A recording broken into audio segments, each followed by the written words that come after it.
श्री स्वामी समर्थ. हर हर महादेव. देवादिदेव महादेव व स्वामींच्या कृपेने तुमच्या सर्व चांगल्या इच्छा पूर्ण हो ही स्वामींच्या व महादेवांच्या चरणी प्रार्थना करते.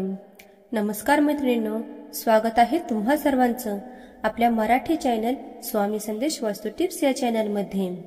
तर आज या नवीन व्हिडिओला मी सुरुवात करते. 5 ऑगस्ट पासून पवित्र श्रावण महिन्याची सुरुवात झालेली आहे आणि 3 सप्टेंबरला हा महिना जो आहे तर तो संपणार आहे. श्रावण हा महिना अत्यंत शुभ आणि महत्त्वाचा मानला जातो. हा श्रावण महिना संपण्या अगोदर आपल्याला हे एक फूल कुठे दिसेल तर ते अजिबात सोडू नका. तुम्हाला ते फूल जे आहे तर ते घरी घेऊन यायचे आहेत. जर तुम्हाला श्रावण मास हा संपण्या अगोदर हे एक फूल भेटलं तर करोडपती होण्याची इच्छा ही 100% पूर्ण होईल. मनातील कठीणातील कठीण इच्छा ही पूर्ण होऊन आयुष्याचं सोनं झाल्याशिवाय राहणारही नाही. चहूबाजूने घरामध्ये पैशांचा हा ओघ वाढेल आणि आपल्या घरामध्ये धनसंपत्ती पैसा हा यायला सुरू होणार. तर अशा या एका फुलाचा उपाय आपल्याला या श्रावण महिन्यामध्ये करायचा आहे. हा उपाय कसा करायचा आहे, हे फूल कोणतं आहे याबद्दलची संपूर्ण माहिती आज या व्हिडिओमध्ये मी तुमच्यासोबत शेअर करणार आहे. त्यामुळे तुम्ही हा व्हिडिओ स्किप न करता शेवटपर्यंत पाहत राहा.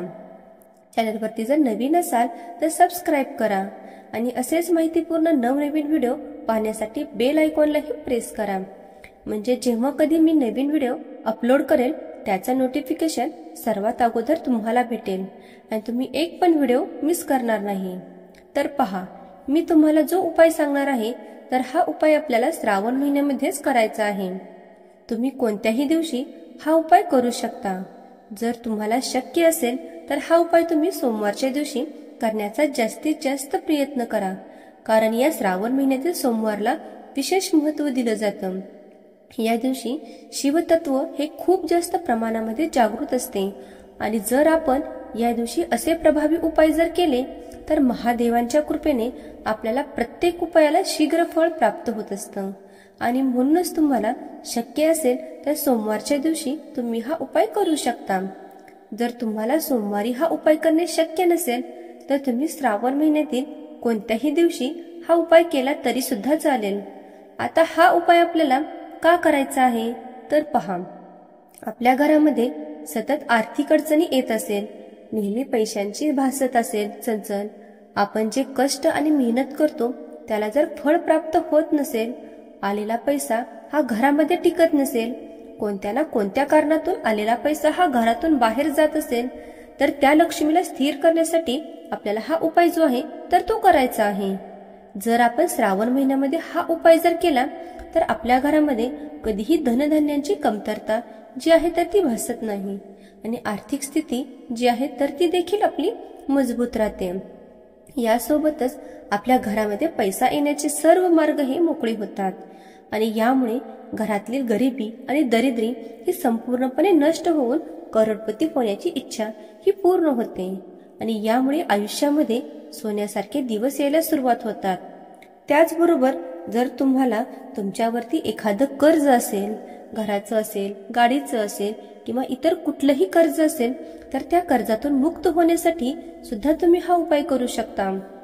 आणि म्हणूनच आपल्याला हा श्रावण महिना संपण्या अगोदरच जर तुम्हाला जिथे कुठे गोकर्णाचं फूल दिसेल तर ते तुम्हाला घरी घेऊन यायचं आहे. आपल्या वास्तुशास्त्रात गोकर्णाची फुलं हे सुख, समृद्धी आणि नशिबाचे प्रतीक मानले जाते. गोकर्ण फुलांचा उपयोग महादेव विष्णू, शनिदेव, देवी लक्ष्मी आणि दुर्गा देवींच्या पूजेसाठीही केला जातो. गोकर्ण फुलाचे अनेक फायदे आपल्याला शास्त्रामध्ये सुद्धा सांगितले जातात. घरामध्ये गोकर्णीचे झाड लावल्याने सकारात्मक ऊर्जा निर्माण होते आणि या गोकर्णीमुळे आपल्या घराकडे लक्ष्मी ही आकर्षित होते आणि नेहमी प्रसन्न राहते आणि यामुळे कुटुंबामध्ये सुख समृद्धी जी आहे तर ती नांदत असते. धर्मग्रंथानुसार या गोकर्ण फुलाला अपराजिता, विष्णुप्रिया, विष्णुकांता इत्यादी नावाने सुद्धा ओळखलं जातं. गोकर्णी धनाची देवी लक्ष्मी संबंधित आहे आणि त्यामुळे गोकर्णी घरात लावल्याने आर्थिक समृद्धी जी आहे तर ती वाढत असते. गोकर्णी ही शुभ आणि पूजनीय असल्याने तिच्या प्रभावामुळे घरामध्ये सुख शांतीचे वातावरण राहते. भगवान महादेवांसोबतच भगवान विष्णूंची कृपाही मिळते आणि माता लक्ष्मी गोकर्णी सोबतच राहते आणि त्यामुळे जीवन हे आनंदी राहते. गोकर्णीचे हे एक फूल माता लक्ष्मी आणि भगवान कुबेरांनाही सुद्धा प्रसन्न करते आणि यामुळे आपल्या कुटुंबाची आर्थिक स्थिती जी आहे तर ती मजबूत व्हायला सुरुवात होते. आणि म्हणूनच तर श्रावण महिन्यामध्ये जिथे कुठे तुम्हाला हे निळ्या रंगाचं गोकर्णीचं फूल भेटलं तर ते तुम्हाला घरी घेऊन यायचं आहे. आता या फुलांमध्ये बरेच प्रकार असतात. पांढऱ्या रंगाचं असतं, तसेच गुलाबी रंगाचं सुद्धा गोकर्णीचं, लाल रंगाचं सुद्धा किंवा निळ्या रंगाचं सुद्धा असतं. तर आपल्याला हा उपाय करण्यासाठी निळ्या रंगाचंच गोकर्णीचं फूल जे आहे तर ते आपल्याला लागणार आहे. तर आपल्याला जे फूल आहे तर ते सोमवारच्या दिवशी किंवा इतर दिवशी तुम्हाला घरी घेऊन यायचं आहे. घरी आणल्यानंतर तुम्हाला काय करायचं आहे तर एका तांब्याचा कलश घ्यायचा आहे. यामध्ये स्वच्छ पिण्याचं पाणी भरायचं आहे. त्यामध्ये तुम्हाला 21 काळे तीळ जे असतात तर ते टाकायचे आहेत आणि थोडंसं कच्चं दूध जे आहे तर ते तुम्हाला पाण्यामध्येही टाकायचं आहे. आणि त्यानंतर या गोकर्णीचं फूल जे आहे आणि पाणी आहे, 2 अगरबत्त्या घेऊन तुम्हाला भगवान महादेवाच्या मंदिरात जायचं आहे. हा उपाय आपल्याला घरामध्ये करता येणार नाही. आपल्याला हा उपाय मंदिरामध्ये जाऊन करायचा आहे. कारण घरामध्ये मंदिरामध्ये सकारात्मक लहरी ज्या असतात ते जास्त असतात आणि त्यामुळे अशा प्रसन्न वातावरणामध्ये आपण काही प्रभाव उपाय केले तर उपायांचा निश्चित फळ आपल्याला प्राप्त होते असतं. सर्वप्रथम तुम्ही मंदिरामध्ये गेल्यानंतर 2 अगरबत्ती तुम्हाला प्रज्वलित करून घ्यायचे आहेत. हे जे जल आहे ते तुम्हाला शिवलिंगावरती अर्पण करायचं आहे. यानंतर तेथे बसून तुम्हाला हे निळ्या रंगाचं गोकर्णीचं फूल जे आहे ते तुम्हाला शिवलिंगावरती अर्पण करायचं आहे. हे फूल अर्पण करताना तुम्हाला थोडंसं पाण्याने ओलही करायचं आहे आणि यानंतर तुम्हाला शिवलिंगावरती अर्पण करायचं आहे. आता हे फूल तुम्ही अर्पण केल्यानंतर तुम्हाला जर शक्य झालं तर 108 वेळा महामृत्युंजय मंत्राचा जप करायचा आहे. महामृत्युंजय मंत्र हा कोणता आहे तर ते तुम्हाला माहीतच असेल. हा महामृत्युंजय मंत्र आहे तर तुम्हाला 108 वेळा जप करायचा आहे. 108 वेळा तुम्हाला हा जप करणे शक्य नसेल तर 16 वेळा तुम्हाला हा मंत्र आहे तो म्हणायचा आहे.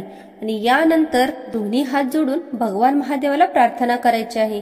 धनासंबंधित जी काही समस्या असेल, ती काही इच्छा असेल तर ती तुम्हाला हात जोडून प्रार्थना करायची आहेत. आणि तुमची जी काही मनोकामना असेल ती महादेवांना लवकरात लवकर पूर्ण व्हावी अशी सुद्धा तुम्हाला प्रार्थना करायची आहे. आणि यानंतर हे फूल अर्पण करायचं आहे. हे फूल तुम्हाला पुन्हा शिवलिंगावरती उचलून घ्यायचं आहे आणि यानंतर आपल्या घरी आणून आपल्या घरामध्ये जिथे आपण धनसंपत्ती पैसा ठेवतो तर अशा ठिकाणी आपल्याला हे जे फूल आहे ते तुम्हाला ठेवायचं आहे. फूल हे जे आहे ते अभिमंत्रित केलेलं आहे, त्यामुळे लक्ष्मी आकर्षित करण्याची शक्ती असते. आणि हे फूल जर आपण पैशांच्या तिजोरीमध्ये ठेवले तर आपल्या घरामध्ये लक्ष्मी ही स्वतःहून खेचली जाईल. आपल्या घरामध्ये नेहमी प्रसन्न राहील. प्रत्येक कामात आपल्याला यश मिळेल आणि पैशासंबंधित सर्व अडचणी या नष्ट होतील. तर असा हा एक उपाय तुम्हाला या श्रावण महिन्यामध्ये करायचा आहे. सांगितल्याप्रमाणे शक्य झालं तर सोमवारच्या दिवशीच हा उपाय करा आणि नाही सोमवारी शक्य झालं तर इतर दिवशीही तुम्ही हा उपाय केला तरी सुद्धा चालेल. त्याचबरोबर जर तुम्हाला घरामध्ये सतत आजारपण असेल, आलेला पैसा आजारातून निघून जात असेल, सतत दवाखाना चालू असेल, कितीही दवाखाना करूनही व्यक्तीला गुण पडत नसेल तर तुम्हाला काय करायचं आहे तर सोमवारच्या दिवशी 1 निळ्या रंगाचं गोकर्णाचं फूल जे आहे तर ते तुम्हाला घ्यायचं आहे आणि महादेवाच्या मंदिरात जायचं आहे. गेल्यानंतर तुम्हाला काय करायचं आहे तर तिथे पूजा करायची आहे. गोकर्णाचं फूल जे आहे ते शिवलिंगावरती अर्पण करायचं आहे. आता जी व्यक्ती आजारी आहे त्याच व्यक्तीने हा उपाय करायचा, जास्तीत जास्त प्रयत्न करायचा आहे. परंतु व्यक्ती ही खूपच आजारी आहे आणि हा सुद्धा उपाय करू शकत नाही तर त्या व्यक्तीने दुसऱ्या व्यक्तीने जरी उपाय केला तरीही चालेल. आपल्याला हे फूल घेऊन शिव मंदिरामध्ये जायचं आहे. सोबतच जाताना 1 लोटा जल घेऊन जायचं. 1 लोटा जल शिवलिंगावरती अर्पण करायचं आहे आणि निळ्या रंगाचं फूल जे आहे ते देखील तुम्हाला अर्पण करायचं आहे. फूल अर्पण केल्यानंतर ओम नमः शिवाय, ओम नमः शिवाय या मंत्राचा 16 वेळा जप करायचा आहे. आजारी व्यक्ती असेल तर तिने स्वतःहून जे आजारपण आहे ते आजारपण दूर करण्याचं आहे तर ती इच्छा व्यक्त करायची आहे. आणि काही उपाय एखादी व्यक्ती दुसऱ्यासाठी करत असेल तर त्या व्यक्तीचे नाव घ्यायचं आहे आणि जो आजार लवकरात लवकर बरा व्हावा असं वाटत असेल तशी इच्छा तुम्हाला व्यक्त करायची आहे. त्याचबरोबर एखाद्या व्यक्तीचं कुठलेही महत्वाचं काम पूर्ण होत नसेल तर त्या कामामध्ये अडचणी येत असतील तर तुम्ही हा उपाय करू शकता. निळ्या गोकर्णाचं फूल घ्यायचं आहे आणि तुम्हाला त्या फुलावरती थोडंसं मीठ ठेवायचं आहे आणि हे फूल तुम्हाला ज्या व्यक्तीसाठी हा उपाय करायचा आहे त्या व्यक्तीवरून तुम्हाला या प्रकारे म्हणजे घड्याळाचा काटा फिरतो त्या प्रकारे तुम्हाला 7 वेळा उतरवून घ्यायचं आहे आणि यानंतर वाहत्या पाण्यामध्ये तुम्हाला ते विसर्जित करून द्यायचं आहे. जर तुम्ही केला तर अडकलेली कामे सगळी पूर्ण होतील, लवकरात लवकर विवाह जुळतील. तुम्हाला हा व्हिडिओ कसा वाटला कमेंट करून मला नक्की सांगा. चॅनलवरती जर नवीन असाल तर आपल्या स्वामी संदेश वास्तू टिप्स चॅनलला सबस्क्राईब करा. श्री स्वामी समर्थ. हर हर महादेव.